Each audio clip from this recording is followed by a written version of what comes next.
Ray Calloway had hosted the family face-off for almost 20 years, and in that time he thought he had seen every kind of contestant there was. He had seen nervous brides, loud uncles, twins who answered in unison, and toddlers who wandered onto the stage during Fast Money.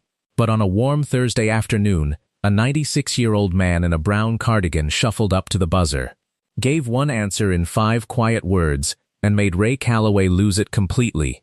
First with laughter so hard he had to hold on to the podium, and then, just a few minutes later, with tears he did not even try to hide. Before we get into what that man said, and why it turned into one of the most powerful moments in the history of the show, do us a quick favor. Hit that like button and subscribe to the channel, because stories like this one, stories about love that refuses to quit, deserve to reach every person who needs them. Now let me tell you about Gene Mabry. Eugene Gene Mabry was 96 years old, and he had spent 41 of those years walking the same mail route outside Paducah, Kentucky, Route 4. Gravel roads, farm fences, dogs that barked at him for a decade, and then finally gave up and walked beside him instead. In 41 years, Gene missed exactly 6 days of work, 4 for the flu, 2 for the births of his daughters. People on Route 4 used to say you could set your kitchen clock by Gene Mabry's boots on the porch steps. But if you asked Gene what he was proudest of, he would not say the route. He would not say the perfect attendance, or the service medal from Korea, or the little brick house he paid off in 1974. He would say one word: Ruthie. Gene met Ruth Ellen Codell at a church picnic in the summer of 1952. He was 22, sunburned, and driving a pickup truck with a muffler so loud it scared the horses 2 farms over. He asked her to go for a drive. Ruthie looked at him, looked at the truck, and said, "Not in that thing." Then she walked away with her friends, and Gene stood there holding 2 cups of lemonade like a fool. Most young men would have quit right there. Gene went home, spent 3 weeks of wages fixing that muffler, drove back to her daddy's farm, and knocked on the door. When Ruthie answered, he said, "It's quiet now. You can hear yourself think." She said, "Well then, let me think." She made him wait on that porch for 10 whole minutes. Then she came out with her sweater and said, "One drive." One drive turned into 72 years of marriage. When Gene got drafted and shipped to Korea in 1951, before they were even married, Ruthie wrote him a letter every single day. Every day. Some days the mail couldn't get through, and then a bundle of 11 or 12 letters would arrive at once, tied with kitchen string. Gene kept every one of them in an ammo box, and he read them so many times the paper went soft as cloth. Years later, he would tell his grandchildren the honest truth about that war. "I didn't get through it because I was brave," he'd say. "I got through it because a girl in Kentucky decided I was worth a stamp a day." That is why, when Gene came home in 1953, he took the job at the post office. People asked him why a decorated veteran wanted to carry a mailbag in the heat and the sleet. Gene always gave the same answer: "Her letters saved my life." Seemed right to spend the rest of it delivering everybody else's. Gene and Ruthie raised 2 daughters in the brick house on Cottonwood Lane. They buried parents and friends. They danced in the kitchen to the radio on Saturday nights, long after their knees told them to stop. And every evening at 6 o'clock, for as long as anyone in the family could remember, they sat down together in front of the television and watched the family face off. It was their ritual. Ruthie kept score out loud. She talked back to the screen. She would slap Gene's knee when a family gave a bad answer and say, "Gene, we'd have swept that board." For 50 years, 6 o'clock in the Mabry house meant Ruthie's voice, the show's theme song, and 2 cups of coffee going cold because they were laughing too hard to drink them. Then, 4 years ago, the disease came. It started small, the way it always does. Ruthie called the neighbor by her sister's name. She put the car keys in the freezer. She told the same story about the church picnic twice in one afternoon, and the second time, the truck in the story was blue instead of green. The doctors in Paducah said the word the family had been afraid to say out loud: Alzheimer's. Gene took care of her at home for as long as his 90-year-old body would let him. He cooked. He cleaned. He learned to do her hair the way she liked it, with the little wave over the left ear, because she got upset when it wasn't right even after she could no longer say why. But the day came, 2 years ago, when Ruthie wandered out the back door in January in her nightgown, looking for a school bus she hadn't ridden since 1946. Gene found her at the end of the lane, freezing, frightened, and when he reached for her, she pulled away from him. She didn't know who he was. That spring, the family moved Ruthie into Maplecrest, a memory care home 15 minutes from the house. And Gene Mabry, 94 years old at the time, did what Gene Mabry had always done. He built a routine, and he kept it. Every single day, at 10 minutes to 6, Gene drove to Maplecrest. He signed the visitor book with the same pen he kept in his shirt pocket. He walked to the common room, sat down in the chair next to Ruthie's, and at 6 o'clock, he turned on the family face-off. Here is the thing the doctors could not fully explain. Ruthie had lost almost everything. She had not spoken Gene's name in 14 months. Most days she thought he was a kind stranger, or the man who fixed the radiators, or nobody at all. But when that theme song played, Ruthie Mabry came back, just a little. Her foot tapped, she clapped when families won. Once in a while she would point at the screen and say, "Now that's a good answer, clear as a bell." Like 50 years of 6 o'clocks were stored somewhere the disease couldn't reach. The nurses called it her window. 15-20 minutes where Ruthie was almost Ruthie. Gene lived for that window, and somewhere in his 96-year-old mind, an idea took root that he told no one for months. If Ruthie didn't know him when he sat beside her, but she still knew that show. Still trusted that screen she'd watched her whole life. Then maybe, just maybe, there was one door left into his wife's world. He didn't need to walk through their front door anymore. He needed to walk through the television. So when Gene's great-granddaughter Katie mentioned at Sunday dinner that the show was holding open auditions in Nashville, the whole family expected Grandpa Gene to nod and go back to his pie. Instead, the old man set down his fork and said, "Sign us up." The family thought he was joking. He was not. And when Gene Mabry decided something, the discussion was over. He had once walked Route 4 with a cracked rib because the mail doesn't care how you feel. A 2-hour drive to Nashville was nothing. 5 members of the Mabry family made the team. Katie, her husband Marcus, Gene's daughter Donna, his grandson Paul, and Gene himself, at 96, the oldest contestant the show had ever put on its stage. The producers loved him at the audition. He answered every question in a flat Kentucky deadpan, never cracked a smile, and had the whole casting room crying with laughter. One producer wrote a single note on his form: "Put this man on television." Nobody at the show knew about Ruthie. Gene had made the family promise. "I'm not going down there to make people feel sorry for us," he said. "I'm going down there to win her some money and wave at her through that screen." That's all. Taping day came. The studio lights were bright, the audience was loud, and the Mabrys stood at their podium in matching blue shirts, with Gene at the end in his brown cardigan, because Gene Mabry had worn a cardigan every day since 1981, and a television show was not going to change that. Across the stage stood the Delgado family from Tucson, 5 smiling schoolteachers and firefighters. Good people playing a good, clean game. Ray Calloway spotted Gene during the introductions the way a fisherman spots the biggest fish in the pond. He walked straight down the line, shook the old man's hand and said, "Sir, I have to ask. 96 years old. What is your secret?" Gene looked at him without blinking and said, "I stopped eating my wife's sister's cooking in 1968. The audience roared. Ray doubled over. And that was just the warm-up. The game itself was close and loud and full of the usual chaos. Katie was fast on the buzzer. Marcus gave an answer so bad, he set a canoe when the question was about things people keep in their glove compartment, that Ray had to sit down on the steps for a moment. Donna prayed out loud before every answer. The Delgados were sharp, and going into the 4th round, the score was nearly even. Then came the question. Ray stood between the 2 podiums, card in hand, and read it out. We asked 100 married men, name a reason a man might whisper. Katie's hand was hovering over the buzzer. Paul was leaning in. But it was Gene, 96-year-old Gene, who moved slower than pond water all afternoon, who reached over and pressed that buzzer first, calm as Sunday morning. Ray turned to him, already grinning. "Gene, a reason a man might whisper." And Gene Mabry leaned into that microphone, looked Ray Calloway dead in the eye, and gave his answer. 5 words, in a voice as dry as an August road. 72 years of marriage. The studio detonated. The audience did not laugh so much as erupt, one giant wave of sound crashing down off the seats.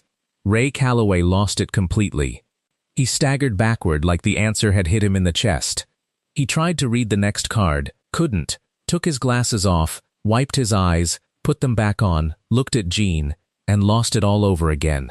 He crossed the stage, laid his head down on the Delgado family's podium, and pounded it twice with his fist while the Delgados themselves were doubled over crying. The floor director later said the laugh break lasted 4.5 minutes, the longest in the show's history, and they eventually had to cut it down for broadcast. When Ray finally recovered enough to speak, he walked back over to Gene, put a hand on his shoulder, and said, "Sir, 72 years. 72 years of marriage." He shook his head in genuine wonder, and then, still chuckling, asked the question that changed the entire afternoon. "Where is this legendary wife of yours, Gene? Is she here tonight? Stand up, ma'am, wherever you are." The audience began to applaud, heads turning, everyone looking for a sweet little old lady to rise out of the crowd. But no one stood, and up on the stage, something shifted in Gene Mabry's face. The deadpan didn't crack, exactly, it just went quiet, the way a house goes quiet when someone turns the radio off. "No, sir," Gene said. "She couldn't make the trip. But she'll be watching. 6 o'clock. She never misses this show." Ray, still riding the laughter, smiled and pointed into the camera. "Well, we'll see you at 6 o'clock then, sweetheart."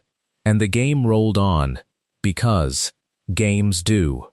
But Ray Calloway had spent 20 years reading people on that stage, and later he would say that in that moment he heard something underneath the old man's words, something he couldn't name yet, and it stayed with him for the rest of the taping like a stone in his shoe. The Mabrys won the game on the very last question. The Delgados hugged them like family, because that is what that stage does to people, and then it was time for fast money. $20,000 on the line. Katie went first and played beautifully. 141 points. The family needed just 59 more. And then the argument happened. Right there on national television. The plan had been for Paul to go second. But Gene took his grandson's arm, said something quietly, and Paul's face changed. He looked at his mother. Donna nodded. And Paul turned to Ray and said, "Grandpa's going second." Ray raised his eyebrows. "Gene, you want this?" Gene was already walking, slowly, steadily, 96 years of bones, to the center of the stage. "Young man," he said, "I've been answering these questions from my living room for 50 years. It's about time somebody kept score." So there he stood, one hand on the podium to steady himself, while the clock was set to 25 seconds. Ray asked him if he was ready. Gene said he'd been ready since 1952. The studio laughed one more time. It would be the last laugh of the night. The questions came fast, and Gene answered them faster than he had moved in 20 years. Name something people run out of in the morning. Coffee. Name a job that starts before sunrise. Mail carrier. The audience cheered at that one. Name something you'd drive 2 hours for. A good funeral. The audience wasn't sure whether to laugh, so they did, and Ray bit his fist to keep it together. Name something people save for a rainy day. Money. Then came the 5th question. Ray read it off the card without a flicker, because he had no way of knowing what it was about to do. Name something you never forget. And for the first time all day, Gene Mabry paused. The clock ticked. 3 seconds. 4. On the tape, you can see his thumb move against the podium, rubbing the wedding band that had been resized twice in 72 years. Then he leaned into the microphone and said softly, her laugh. The buzzer sounded. The round was over. And here is where everyone in the studio noticed something strange. Gene did not turn to look at the scoreboard. He did not look at his family, jumping and praying behind him. Gene Mabry turned and looked directly into camera 1, the big center camera, and he smiled at it, a small, private smile, like a man looking through a window at someone on the other side, and the microphones barely caught what he whispered. "Hi, sweetheart." Ray Calloway saw it. The audience saw it on the giant screen, and a hush moved through that studio like a change in the weather. The answers were revealed one by one. Coffee was up there. Mail carrier scored. The funeral answer somehow found points. Money hit big. And when her laugh came up under something you never forget, sitting right below your first love on the board, the Mabry family crossed 200 points and won the $20,000. The confetti cannons fired. The family swarmed the stage. But Ray Calloway wasn't watching the confetti. He was watching the old man in the brown cardigan, who was still looking into camera one. Ray walked over and the noise died down around him the way it does when the host's voice drops. "Gene," he said gently. "Who are you looking at?" And Gene Mabry, 96 years old, with confetti in his white hair, told him. "My wife," he said. "Ruthie, she's watching at 6 o'clock. She watches every day, at the home, Maple Crest, over in Paducah." He paused, steadying his voice like a man carrying something heavy up a step. "She has Alzheimer's, Mr. Calloway, going on 4 years now. She hasn't said my name in 14 months. Most days I sit right beside her and she doesn't know me from the furnace man." You could have heard a pin drop in that studio. Somewhere in the audience, a woman said, "Oh no," out loud, and nobody shushed her. But at 6 o'clock, Gene went on. "When this show comes on, that's her window. She claps. She keeps score. 50 years we watched this program together, and that part of her. The disease can't find it. She doesn't know me in the room anymore." He lifted one weathered hand and pointed at the camera, "But I figured she might still know me in there. That television sat in her living room her whole life. She trusts it." His voice finally caught, just once. "I didn't come here for the money, sir. I came here because it's the last door I know that still opens. I just wanted to come home to my wife one more time." Ray Calloway lost it completely. Not the way he had an hour before, laughing on the Delgado podium. This time the man simply broke. He turned away from the camera, pressed a hand flat over his mouth, and walked 3 steps toward the edge of the stage with his back to 200 people. His shoulders were shaking. The stage manager started to signal a break, and Ray, without even turning around, held up one finger. Wait. The studio waited. 20 years of television, and the man who always had the next line had nothing. When Ray finally turned back around, he wasn't a host anymore. His eyes were red, and he had given up pretending otherwise. He walked to Gene, took the old man's hand in both of his, and held onto it while he spoke. "My grandmother had this disease," Ray said, and his voice was raw. "At the end, she didn't know my name either, but she knew every word of her church hymns. Every word. The doctors told us the music lives somewhere deeper than the names do." He swallowed hard. "I think you're right, Gene. I think she'll know you in there." Then Ray Calloway straightened up, looked at the control booth, and did something no one had ever seen him do. "Don't stop the tape," he said. "I don't care about the clock. Push everything." He walked Gene gently to center stage, positioned him in front of camera one, and had them frame it close. Then he stepped out of the shot entirely, and said the words that would be replayed 50 million times. "Gene, at 6 o'clock, Ruthie is going to be watching this screen. Not me. So you go ahead, sir. Talk to your wife. We'll make sure it gets to her. Take all the time you need." And Gene Mabry looked into that camera, into the same kind of screen that had sat across from Ruthie's chair for half a century, and he talked to his wife in front of the whole world. "Ruthie," he said. "It's Gene. It's your Gene, honey. I know things get foggy. That's all right. You don't have to fight it on my account." He smiled, and it was the church picnic smile of a 22-year-old with a loud truck. "I fixed the muffler, remember? You made me wait 10 minutes on your daddy's porch. Best 10 minutes I ever spent, because everything I ever loved walked out that door at the end of it." Behind him, his family was holding on to each other. In the audience, grown men were wiping their faces with their sleeves. "You wrote me every day when I was overseas," Gene went on, "a stamp a day. You saved my life with a ballpoint pen, and you never once bragged about it. So here's what I came all this way to say. He leaned in closer to the lens. You don't have to remember me, sweetheart. You did the remembering for both of us for 72 years. It's my turn now. I'll do the remembering for both of us, for as long as I've got. Your only job is to keep your window, and keep your show, and I will meet you there every evening. 6 o'clock. He touched 2 fingers to his lips and pressed them toward the camera. I'll see you at 6, Ruthie. The studio rose to its feet, all of them, the Delgados first. Nobody whooped or whistled. 200 people just stood, the way you stand in church, and applauded through their tears while a 96-year-old mailman nodded politely at them like he'd just dropped off their packages. Ray came back into the frame, and he made a promise on the air. Gene, I want to tell you something, and I want America to hear me say it. The day this episode airs, at 6 o'clock, you are going to be sitting next to Ruthie at Maple Crest. He paused. And so am I. That's not television talk. I'll be in Paducah. You save me a chair. 6 weeks later, Ray Calloway kept his word. On the evening the episode aired, the common room at Maple Crest was fuller than it had ever been. The staff had set up extra chairs. Gene's daughters were there, and Katie and Paul, and half of old Route 4, it seemed like. Farmers and widows, who had gotten their mail from Gene Mabry for 4 decades, and at 10 minutes to 6, a rental car pulled into the parking lot, and Ray Calloway walked in with no cameras, no entourage, carrying a box of donuts, and quietly took the chair on the far side of Ruthie's, so that she sat between the 2 men, in her good blue sweater, with the little wave in her hair over the left ear, because Gene had come early to fix it. At 6 o'clock the theme song played, and Ruthie Mabry's foot began to tap.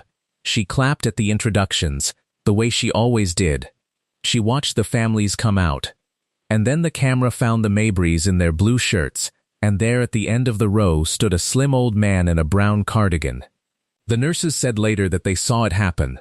Ruthie went still, completely still. She leaned toward the screen, her eyes working, her lips moving without sound, reaching for something across 4 years of fog. On the television, Gene leaned into his microphone and gave his answer. 72 years of marriage, and the studio audience roared, and in the common room of Maple Crest. Ruthie Mabry pointed one small trembling finger at the screen and said, plain as daylight, the word no one had heard in 14 months. Gene, the room stopped breathing.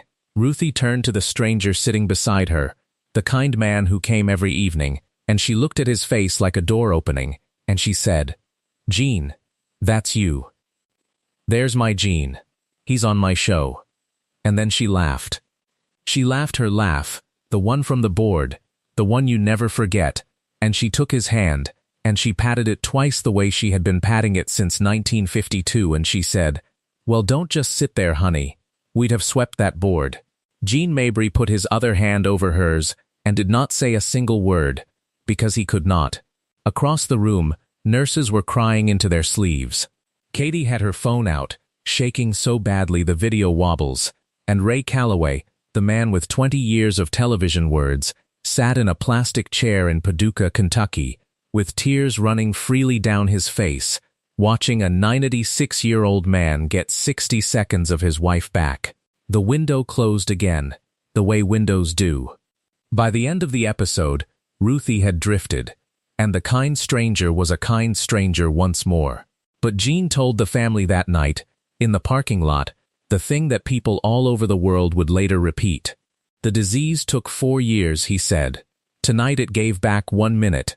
I'd trade all 96 for that minute, and I'd call it a bargain. Katie's wobbling video reached 40 million views in a week. But what happened after is the part worth remembering.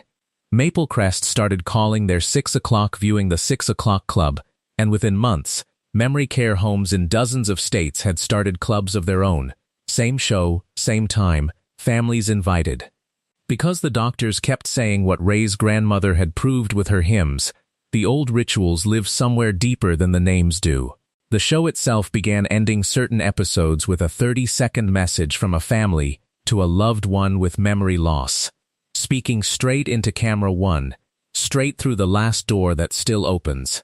They call the segment, "See You at 6." The first one ever aired was Jean's. Ruthie Mabry passed away 10 months later, in her sleep, peaceful with Jean holding her hand. The week before she went, she had one more window, a long one. She asked Jean if he had fed the dog, a dog they had buried 40 years earlier, and then she looked at him for a while and said, "You waited on the porch. 10 minutes. He said, "Yes, ma'am." "I'd have waited longer." She said, "I know it." Those were among the last clear words she ever spoke, and Jean says they were plenty. Ray Calloway flew in for the funeral and sat in the back row, and when Jean spotted him afterward, the old man shook his hand and said, "6 o'clock, Mr. Calloway." She never missed it. Ray couldn't answer him. Some answers there's no surviving. Jean Mabry is 97 now, and every single evening, at 10 minutes to 6, he still drives to Maple Crest.